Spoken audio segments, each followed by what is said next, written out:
শুনে থাকবেন, ওই শয়তানগুলো বাবরি মসজিদ নিয়েছে, জ্ঞানবাপী মসজিদ নেওয়ার চক্রান্ত এখনো করছে। এখন আবার উঠে পড়ে লেগেছে খাজা গরিব নওয়াজের রওজা মোবারক নিয়ে তারা মামলা দায়ের করেছে। ওখানে নাকি ঠাকুর শিবের লিঙ্গ খুঁজে পাচ্ছে। ওই খাজা গরিব নওয়াজের রওজা মোবারকের নিচে, মাজারের নিচে পুরা মন্দির খুঁজে পাচ্ছে। হায় হায় হায় মুসলমান, আজ ভারতের মুসলমানদের ওয়াকফের সম্পত্তি নেবার জন্য এই সরকার উঠে পড়ে লেগেছে। বাপ, আমরা মুসলমান নীরব হয়ে আছি, আমরা মুসলমান নীরব হয়ে আছি।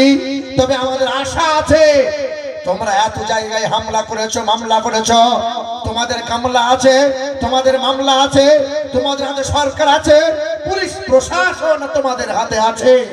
তবে আমাদের আশাবাদী, খাজা গরিব নওয়াজ হিন্দেলরি, খাজা গরিব নওয়াজ হিন্দের রাজা আজমির খাজা, খাজা গরিব নওয়াজের মাজার মোবারকে তোমরা যখন হাত দিয়েছো, তোমরা যখন খাজা গরিব নওয়াজের মাজার নিয়ে মামলা করেছো, খাজা গরিব নওয়াজ ছেড়ে দেবে না। এমন মজা প্রকাশ করবে যে বেঈমানরা হিন্দুস্তানের জমিনে মাটি খুঁজে পাবে না। বাপ, এই জাত মুসলমান সিংহের জাত। এখন সিংহ ঘুমিয়ে আছে, তাই জঙ্গলে ভেড়া গিয়ে সিংহর লেজ নিয়ে খেলা করছে। ভেড়া মনে মনে ভাবছে, আমি তো বনের রাজা ভেড়া। কিন্তু ভেড়া জানে না, সিংহর যেদিন ঘুম ভেঙে যাবে, ভেড়া সেদিন মা বলার সুযোগ পাবে পাবে না। এ মুসলমান সোনার টুকরো বন্ধুরা আমার, আমাদের কি দিন নাই এই দেশের মাটিতে? এখনো ইন্ডিয়া গেটে মোটা মোটা করে লেখা আছে স্বাধীনতা সংগ্রামীদের নাম। সবচেয়ে বেশি রক্ত দিয়েছে যারা, জীবন দিয়েছে যারা, ৯২,০০০ স্বাধীনতা সংগ্রামীদের নাম লেখা আছে। তবে দাড়িওয়ালা টুপিওয়ালা মুসলমানদের নাম ৬২,০০০ সবচেয়ে বেশি লেখা আছে। কি দিয়েছি আমরা জানো? আগ্রার তাজমহল আমরা মুসলমানরা দিয়েছে, লাল কেল্লা মুসলমানরা দিয়েছে, হুমায়ুন কেল্লা মুসলমানরা দিয়েছে, কুতুব মিনার মুসলমানরা দিয়েছে, শহীদ মিনার মুসলমানরা দিয়েছে, হাজি আলী মুসলমানরা দিয়েছে, দিল্লি জুমা মসজিদ মুসলমানরা দিয়েছে, কলকাতার হাইকোর্ট মুসলমানদের জায়গায়, কলকাতার ১৪ তলা নবান্ন মুসলমানদের জায়গায়, কলকাতার মোহনবাগান খেলার মাঠটা মুসলমানদের জায়গায়, কলকাতা ইডেন গার্ডেন খেলার মাঠটা মুসলমানদের জায়গায়, কলকাতা টালিগঞ্জ ৩৮২ বিঘা গোটা শহরটা মুসলমানদের জায়গা, কলকাতা নেতাজি বিমানবন্দরটা মুসলমানদের জায়গা, কলকাতা নেতাজি ইন্ডোর স্টেডিয়ামটা মুসলমানদের জায়গা। আমাদের নাই কি এই দেশে সবচেয়ে বেশি অবদান আমাদের? হতে পারে ভারতবর্ষ হিন্দুস্তানের মাটি, মুসলমানের রক্ত দিয়ে এই দেশ হয়েছে খাঁটি। ইংরেজদের তাড়িয়ে আনিল যারা ভারতের স্বাধীনতা, মুছে গেছে ইতিহাস হতে, আজ তাদেরই কথা। ক্ষুদিরাম বাদল অভিনয় দীনেশ প্রফুল্ল চাকি, এরাই এনেছে স্বাধীনতা, আর কেউ আনেনি নাকি? বাপ, এই দেশে আমাদের, এই দেশ তোমাদের, সবার এই দেশ, অথচ মুসলমানদের উপর হামলা হয়। এই দেশে হিন্দু, খ্রিস্টান, বৌদ্ধ, সাঁওতাল এরা বাস করে, তাদের প্রতি কোনো অসুবিধা হয় না, কিন্তু মুসলমানদের প্রতি এত কেন হামলা মামলা হয়? এই দেশে গির্জা আছে, মন্দির আছে, কোনো কারো অসুবিধা হয় না, কেন মাদ্রাসা মসজিদ গুলো নিয়ে কেন তোমাদের এত জ্বলন হয়? কেন মাজার গুলো নিয়ে তোমাদের এত জ্বলন হয়? গির্জাতে মন্দির খুঁজে পাও না, পাঠশালায় মন্দির খুঁজে পাও না, শুধু মসজিদ, মাজারে, মাদ্রাসাতে এসব তোমরা খুঁজে খুঁজে পাও।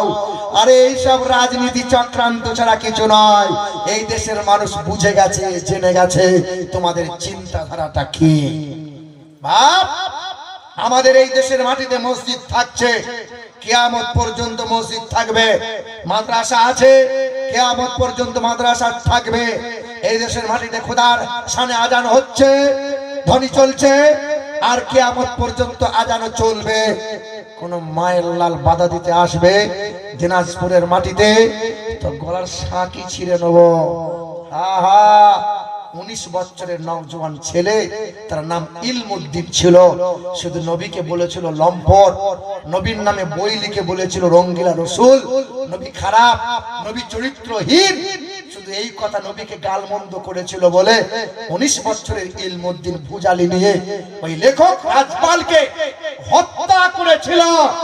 হত্যা করে দেওয়ার পরে ইলমুদ্দিন যখন গ্রেফতার হলো, জজ কোর্টে দাঁড়িয়ে গেল। জজের সামনে যখন জজ করে দাঁড়ালো, জজ প্রশ্ন করেছিল, তুমি রাজপালকে হত্যা করলে কেন? ইলমুদ্দিন চোখ রাঙিয়ে বলেছিল, আমরা তাদেরকে কোনো কষ্ট দিই না, তাদের ধর্ম গালমন্দ করি না, যে আমার নবীর চরিত্র নিয়ে কলম চালাই, যে আমার নবীর চরিত্র নিয়ে কলম তুলবে, আঙুল তুলবে, পৃথিবীতে বেঁচে থাকার তার কোনো অধিকার নাই। সেদিন জজ 19 বছর ছেলের বিরুদ্ধে কলম চালিয়ে বলেছিল, ইলমুদ্দিনে ফাঁসি দাও, ফাঁসি দাও। স্বেচ্ছায় হত্যা করেছে। ইলমুদ্দিন ফাঁসি হবে। 1928 সাল ছিল, আল্লামা ইকবাল হায়াতে ছিল। ইলমুদ্দিন ফাঁসির মঞ্চে দাঁড়িয়ে বলেছিল, শেষ তামান্না কোরআন নিয়ে আসো, কোরআন বুকে নেব। ফাঁসির মঞ্চে দাঁড়িয়ে এই কোরআনকে বুকে নিয়েছিল, কোরআনকে চুমা দিয়েছিল, মায়ের কোলে কোরআনকে ফিরিয়েছিল। মা ছেলের কপালে চুমা দিয়ে বলেছিল, জগৎবাসী দেখ দেখ, নবীর জন্য ছেলেকে তৈরি করেছিলাম, আজকে নবীর মোহাব্বতে ছেলেকে খোদার রাহে দান করে দিলাম। ফাঁসির মঞ্চে দাঁড়িয়েছিল, কালো কাপড়টা পরিয়ে দিল। ইলমুদ্দিনের গলায় ফাঁস দেয়া হলো। জাল্লাদের হাতে সময় চলে এলো। ফাঁসির গলার দড়ি যেমন টান দিল, ইলমুদ্দিনের চেহারা ঝুলে গেল। ইলমুদ্দিন ইন্তেকাল হয়ে গেল। ফাঁসির মঞ্চ থেকে নামিয়ে তাকে গোসল করানো হলো, গলার দড়ি খুলাইয়ে সুন্দর করে সুগন্ধে লাগানো হলো, কাফন পরানো হলো, খুশবু দেওয়া হলো, চোখে সুরমা দেওয়া হলো। সব কিছু দেওয়ার পরে জানাজা হলো। হাজার হাজার মুসলমানরা সেই দিন কেঁদেছিল, হায়রে তুমি লাখে একজনা, তুমি আমাদের ঈমান বাঁচিয়ে গেলে। হায়রে ইলমুদ্দিন, তুমি আমাদের কাছ থেকে বিদায় নিলে, তুমি নবীকে এত ভালোবাসা দিয়েছো, তুমি নবীকে এমন করে মহব্বত করে নিলে। ইলমুদ্দিন ইন্তেকাল হলো, কবর হয়ে গেল। 3 মাস পরে সরকার অনুমোদন দিয়েছিল, কবর খনন করো। পুলিশ প্রশাসন দাঁড়িয়ে থেকে 19 বছর ছেলেটার কবরটা খনন করা হয়েছিল। 3 মাস পেরিয়ে গেছে। কবর যেমন খনন করা হয়, কবর থেকে জান্নাতের সুগন্ধ বার হয়। যেমন তার চেহারা ছিল, 3 মাস পরে তেমন চেহারা পাওয়া যায়। চুল ওঠে নাই, পশম পড়ে নাই, চামড়া খসে যায় নাই, তার দেহে তার কাপড়ে কোনো ময়লা হয় নাই। আরে নবীর প্রেমিক যারা হয়, তাদের দেহ কখনো পচে না, তাদের দেহ কখনো পোকামাকড়ে ছোঁয় না। আমরা মরবো, নবীর প্রেম নিয়ে পৃথিবী থেকে যাব। যে সবাইকে মরে যেতে হবে। ফেরাউন ভেবেছিল মরবো না, করুন ভেবেছিল কখনো মরণ হবে না, সাদ্দাত বলেছিল খোদার জান্নাতে যাব না, নমরুদ বলেছিল আল্লাহকে মানি না। সবাইকে মরে যেতে হয়েছে বন্ধু। তোমাকেও যেতে হবে, আমাকেও যেতে হবে। আমার বাপের নানি, আমার নিজের বাপের নানি আমার সম্পর্কে বড় মা হয়, 118 বছর হায়াতে ছিল। আমি আমার বড় মাকে হাত ধরে বলেছিলাম, বড় মা, আমার নানা নানিকে আমি দেখতে পাইনি, কিন্তু তোমাকে আমি দেখছি, আমার নসিব খুশ নসিব। তোমার 118 বছর বয়স হলো বড় মা, তুমি কি আজও থাকতে চাইছো? আমার বড় মা বলেছিল আরো 2-5 বছর হলে ভালো হতো। হায় হায় হায়, তুমি জানো সবাইকে মরে যেতে হবে, কেউ মরতে চাই না। সবাই বলে আরো কিছুদিন হলে ভালো হয়। বাপ, মরতে সবাইকে হবে। যে সুখে থাকে তাকেও মরা লাগবে, যে দুঃখে থাকে তাকেও মরা লাগবে, যে টাকার গদিতে আছে তাকেও মরা লাগবে, যে অহংকারে চলে তাকেও মরা লাগবে, যে হাফেজ সাহেব তাকেও মরা লাগবে, যে মুফতি সাহেব তাকেও মরা লাগবে, যে রাজা বাদশাহ তাকেও মরা লাগবে, যে গরিব ভিখারি তাকেও মরা লাগবে। মরতে সবাইকে হবে বাপ। তবে মরণ যখন হবে, আল্লাহ মরার আগে যেন মুমিন মুসলমান হয়ে যেতে পারি, নবীর প্রেম নিয়ে কবরে যেন যেতে পারি। আল্লাহ আমাদের সকলকে তৌফিক দান করেন। জোরে বলেন আমিন। আমিন। বেনামিতে দাদা দাদির জন্য দিয়েছে 500 টাকা। এই দেখেন আব্দুল কুদ্দুস হামিদ 2000 টাকার দাতা। রাজ্জাক সরকার 2000 টাকা। মুশারফ আলী 1000, মুজাফফর সরকার 786 টাকা। আর আমাদের কমিটির ছেলেগুলো শেষ বেলায় কি আসবে না? কমিটির ছেলেগুলো কই? যারা ব্যাচ পড়ে আছো, হে বাবা তোমরা একটু কম কম করে দাও। তোমাদের মেহনত, তোমাদের সময় দেওয়া, তোমাদের শ্রম, এটা কোনোদিন বৃথা যাবে না। কিছু কিছু মানুষ বলে জলসা করে কি লাভ, এসব দিয়ে কি লাভ? বাপ, সকাল থেকে মোবাইল চালানো হয়, সন্ধ্যা রাত্রে মোবাইলে চার্জ দিতে হয়। চার্জ না দিলে কদিন পরে ব্যাটারি ডাউন হয়ে যাবে। বছরে কমসম একবারও ইমানে চার্জ দিতে হয় বাপ। হ্যাঁ, এই রঙ্গমঞ্চে তুমি দিন কাটাচ্ছ, রাত কাটাচ্ছ, ভাইরাস সবকিছু তোমার ধীরে ধীরে দেহ জং হয়ে যাচ্ছে, কলবটা মরিচা পড়ে যাচ্ছে। ইমানি পাওয়ার, ইমানি চার্জ দিয়ে বাপ। এ বাবা, মেসের মন্ডল সভাপতি সাহেব কই? মেসের মন্ডল কই? আমাদের সম্পাদক নাসিরউদ্দিন সরকার, এর নাম যা লিখেছে 200 হবে মনে হয়। এত সহ সভাপতি শরীফুল মন্ডল, সহ সম্পাদক আরিফ সরকার, এই চারজন কই? কই?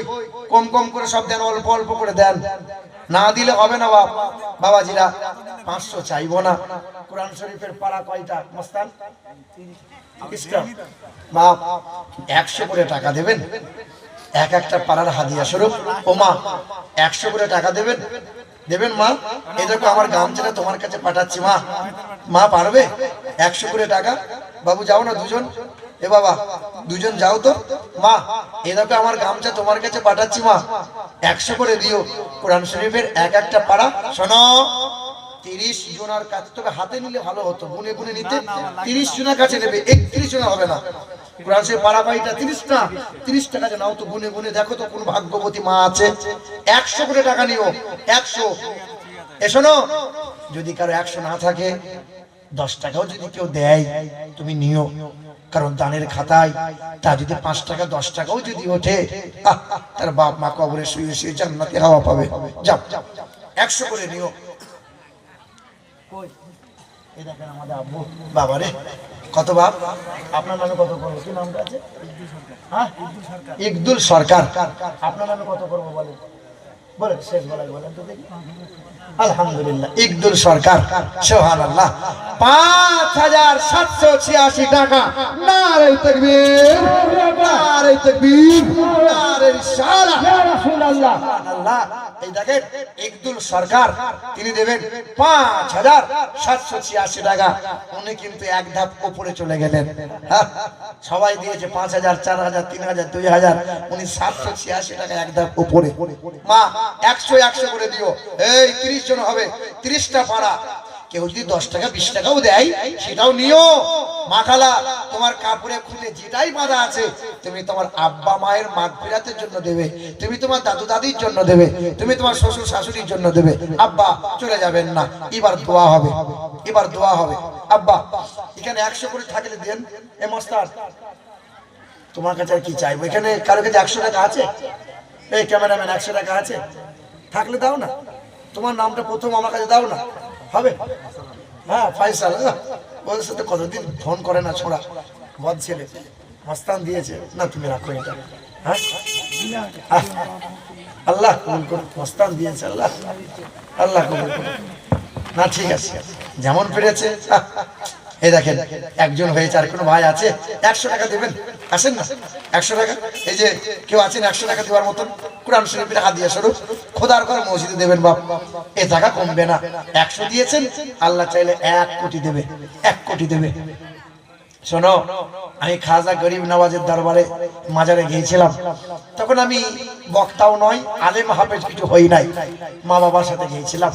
তো পীর সাহেব, ফকির সাহেব, মস্তান যারা আছে, তো মায়ের জন্য আল্লাহ কবুল করে নাও। মা, মায়ের মতো এমন নিয়ামত আর পাবে না। আল্লাহর এই বান্দা আসছে, আল্লাহ আল্লাহ তুমি কবুল করে নাও। আল্লাহ আল্লাহ এই মুরব্বী বাপকে কবুল করে নাও।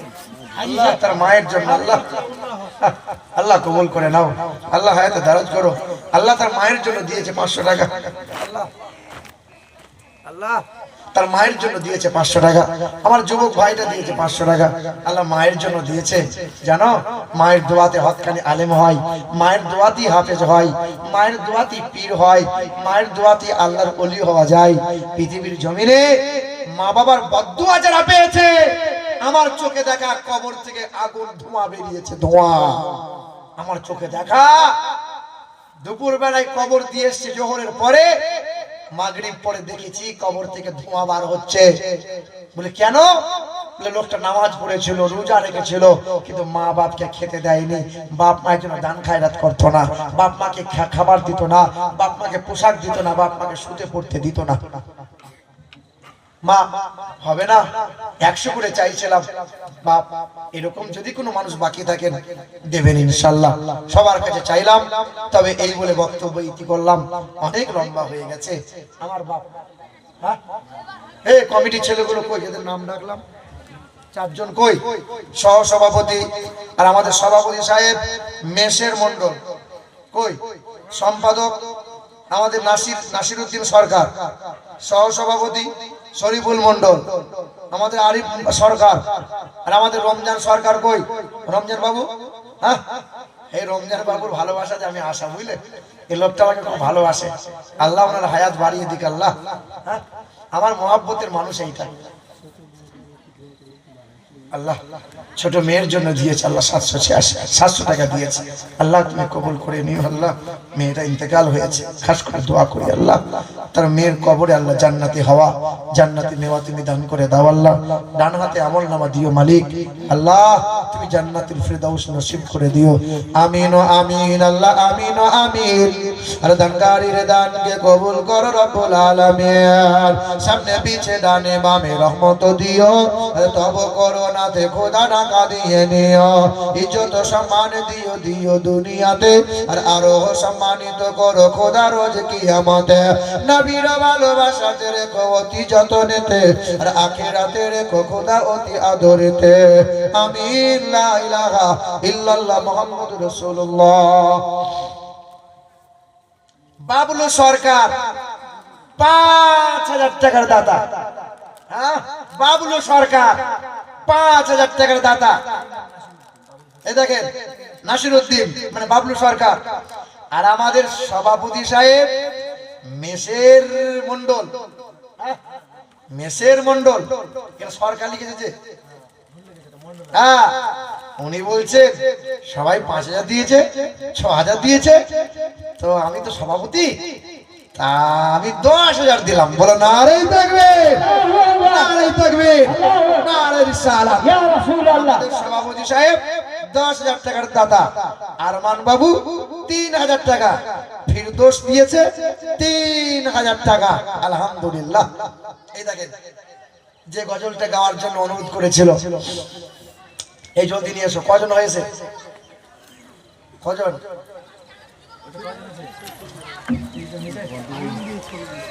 হায় হায় হায় হায়, 30টা নেবো আর তোমাকে ছাড়বো না। 16টা আর 14টা বাকি আছে গো। একটা ভাই বলে দেন যে 14 পড়া কোরআনের হাদিয়া আমি দেবো, কেউ পারবে? একজনে দিয়ে দেন না, 1400 টাকা দিলে হয়ে যাবে তো। দেখেন ইনশাআল্লাহ কত আছে। 1000 টাকা দেন আর 400 টাকা লাগবে। হ্যাঁ কোরআনের জন্য দেবেন। নারে তাকবীর, নারে রিসালাত। রাজ্জাক সরকার 1400 টাকার দাতা, 1405। 1005 টাকা নগদ, 400 টাকা বাকি। মাস্টার দিয়েছে, কি নাম?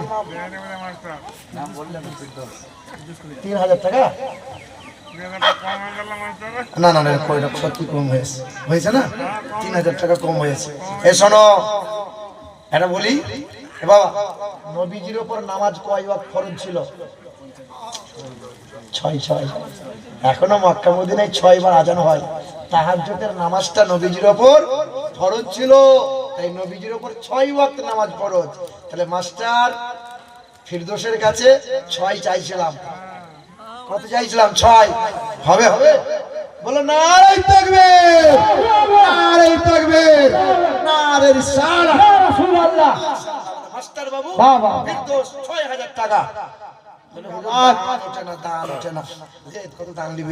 এ বাবা যে গজলটা করে শেষ করবো শোনেন তো নবীকে কেউ এই দেখেন সহ সভাপতি শরীফুল মন্ডল 5000 টাকার দাতা, আরমান দেবে 3000 টাকা, মেশের মন্ডল দেবে 10000 টাকা।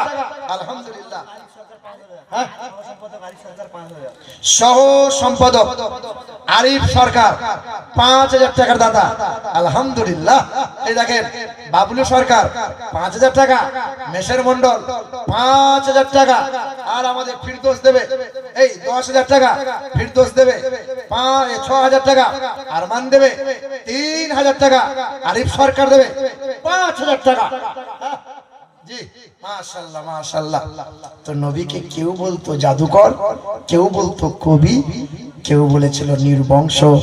আমার নবীকে কত রকমের গালমন্দ করেছিল, কিন্তু নবীর চরিত্র নিয়ে কেউ কোনোদিন আঙ্গুল তোলে নাই।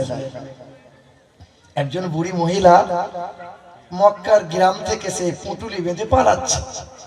আমার লেখা যে গজলটা দেখেন, অন্যান্য অনেক গজল আছে, শোনেন শেষ, তারপরে দরুদ সালাম হবে, দোয়া হবে।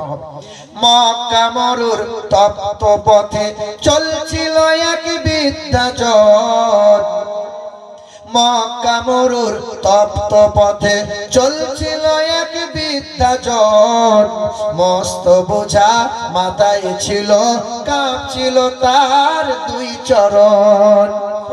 হাতে ভেঙেছে বয়স ভারী, আর পেকেছে মাথার কেশ, ক্লান্ত ছিল বুড়ির শরীর, ধুলাই ধূসর মলিন বেশ। সামনে এসে এক যে পথিক বিদ্যারে কয় আম্মা জান, এই বোঝাটি বইলে মাগো বাঁচবে বলো তোমার প্রাণ। দাও তুলে দাও আমার মাথায়, তুমি শুধু পথ দেখাও, যেথায় যাবে শান্তি পাবে আম্মা তুমি পা বাড়াও। ও মা, চুল যে সাদা হয়েছে মা, তোমার চলতে যে বড় কষ্ট হয়, এত বোঝা তুমি আমাকে দাও, আমি তোমার বোঝাটা বয়ে দেই। যুবক মাথায় তুলে নিয়েছে না, যুবক বৃদ্ধার বোঝা মাথায় তুলে নিয়েছে। দাও তুলে দাও আমার মাথায়, তুমি শুধু পথে দেখাও, যেথায় যাবে শান্তি পাবে আম্মা তুমি পা বাড়াও। লইব না মা পয়সা করি, চাইব দোয়া আশীর্বাদ, তোমার সেবা করলে মাগো এই এতিমের মিটবে সাধ। বুড়ির বোঝা মাথায় নিয়ে চলল যুবক পথ ধরে, মানব সেবার খুশির হাওয়া বইছে যে তার অন্তরে। যুবক কিছু দূর যাওয়ার পরে বুড়ি মাকে জিজ্ঞাসা করে, মা তুমি যাচ্ছ কোথায় মা? মনটা খারাপ, মুখটা তোমার ভারী, চোখ দুটো পানিতে ছলছল করে। হ্যাঁ, বৃদ্ধাটিকে শোধায় যুবক, যাচ্ছে কোথায় আম্মা জান? বৃদ্ধাটিকে শোধায় যুবক, যাচ্ছ কোথায় আম্মা জান? মন কেন মা ভরা ক্লান্ত, দুই নয়নে অশ্রুবাণ। তখন বুড়ি বলে, বৃদ্ধা বলে, কালকে নাকি আসবে গায়ে মোহাম্মদ, লইবে কেড়ে ধর্ম মদের লোকটি নাকি ভীষণ বদ। সেই ভয়েতে গ্রাম ছেড়েছি, যাচ্ছি চলে অন্য গ্রাম, শুনলে বাঁচা দুঃখ আমার, বুঝলে এবার মনস্কাম। কালকে গায়ে কে আসবে? হ্যাঁ, সেই নবীর ভয়ে বুড়ি মা পালাচ্ছে। যুবকটা মুচকে মুচকে হাসে, কিছু বলে না। কিছু দূর যাওয়ার পরে তখন বুড়িটা আবার বলে, বৃদ্ধা বলে একটু পরে, বৃদ্ধা বলে ওইখানে মোর চলার শেষ, নামিয়ে দেবা বোঝা আমার, করলে দারুণ কষ্ট ক্লেশ। বুড়ির বোঝা নামিয়ে দিয়ে, বুড়ির বোঝা নামিয়ে দিয়ে চলল যুবক ফেরার পথ। বলল বুড়ি তোমার মতো আর দেখিনি কাউকে সৎ। এ যুবক শোনো, যুবকটা ছুটে এসেছে। বাবা কোথায় বাড়ি তোমার, কি নাম বলো না? বাবা তোমার মতো এত সুন্দর ছেলে আমি কাউকে দেখি নাই। ফুলের মতো মুখটি তোমার, মায়াই ভরা তোমার প্রাণ, কি নাম তোমার, কোথায় বাড়ি, যাও না বলে বাজার। তখন যুবক ছুটে এসে বুড়ি মায়ের সামনে হাত দুটো জড়ে বলে, যুবক বলে করুন দোয়া, যুবক বলে করুন দোয়া, না হয় যেন আমি বদ। ওমা যার ভয়েতে ভাগছো মাগো, আমি যে সেই মুহাম্মদ। সুবহানাল্লাহ মুসলমান। তখন বুড়ি মা বলে, কেউ তোমারে কবি বলে, কেউ বলে জাদুকর, তুমি তো আসলে আল্লাহর প্যারা নবী, তুমি আল্লাহর হাবিব। তখন বুড়ি মা নবীর হাতে চুমা দেয় আর কালেমা পড়ে নেয়, লা ইলাহা ইল্লাল্লাহু মুহাম্মাদুর রাসূলুল্লাহ। বাবারা ভাইরা আমার, এই দেখেন নূর মোহাম্মদ সাহেব 3000 টাকার দাতা, আর কালু সরকার দেবে 2000 টাকার দাতা। আল্লাহ দানকে কবুল করে নাও, আল্লাহ খেতে খামারে বরকত দাও। আল্লাহ তাআলা সিদ্দিক কবিরাজ দেবে